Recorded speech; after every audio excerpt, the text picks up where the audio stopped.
Hi, my name is Rhythm Borua. I am representing my team, which includes Ashish Sherawat and Abhishek Kumar, along with me, for the Term 1 Data Visualization project.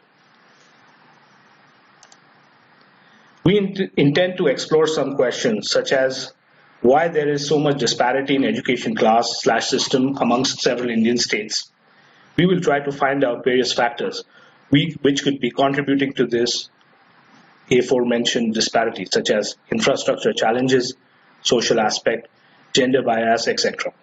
Also, we would briefly touch upon the education plight of minorities and finally give some takeaways which could prove to be valuable. And by improving those areas, we might be able to level out the gap and raise the education standard throughout the country. So, let's begin. As shown in the map are the various literacy rates for male, female, and overall population. Also, by hovering over any state, we can get that information from the tooltip, such as percentage of SC and ST population to the whole. It is evident that Kerala is the most literate state in India, and Chhattisgarh is the least, and all the other states lie within these extremities.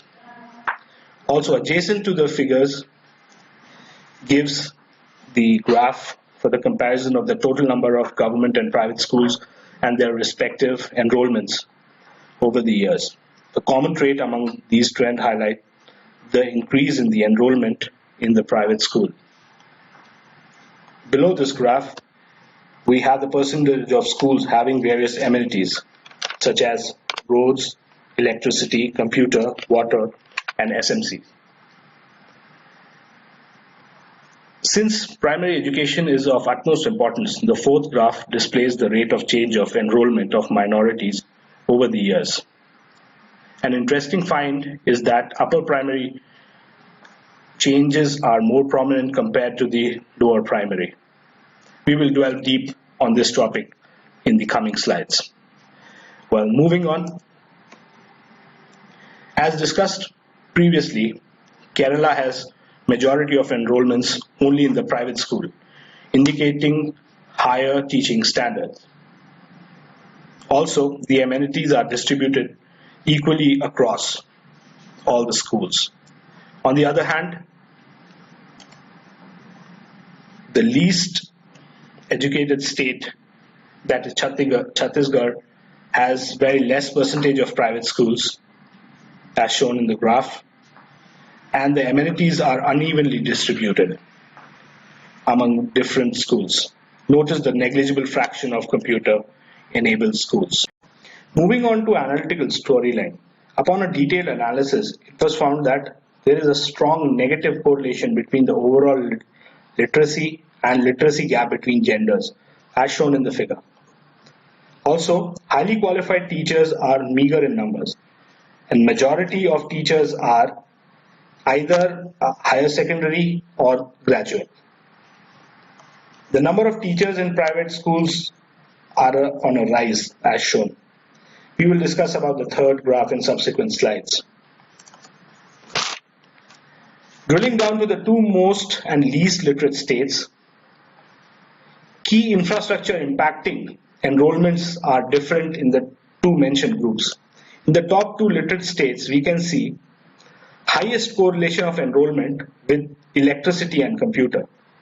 Also, employed teacher workforce show a decreasing trend for undergraduate level. Whereas on the other hand, the least literate state have a correlation with textbook and uniform. And the workforce, undergraduate workforce, seem to be constant. Now let's analyze the social facets impact on education.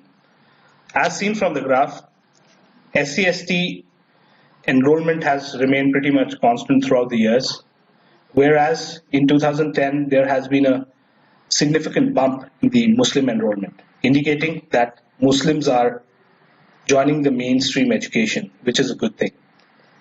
The second graph corroborates this fact.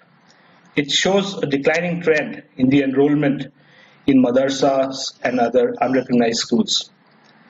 Also, the third graph shows a decreasing trend in the primary and upper primary enrollment ratio, which is ideal because it indicates that people completing primary education are following up with the upper primary education.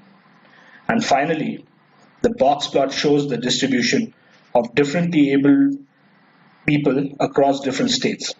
Upon a closer look, it seems that Arunachal Pradesh, Lakshadweep, and Mizoram are laying consistent effort on the education of the differently abled.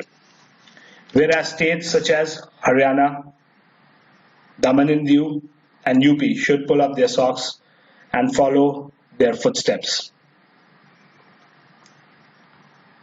To wrap up things, and apart from the previously mentioned points, the major takeaways from this project are: firstly, decrease the gender gap in literacy in order to increase the overall literacy.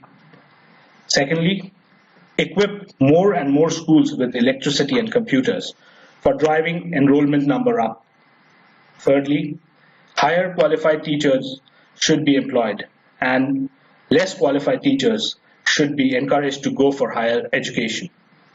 And lastly, dropout rates of minorities has decreased, which should be commended and should be emulated across all minority sections. Thank you.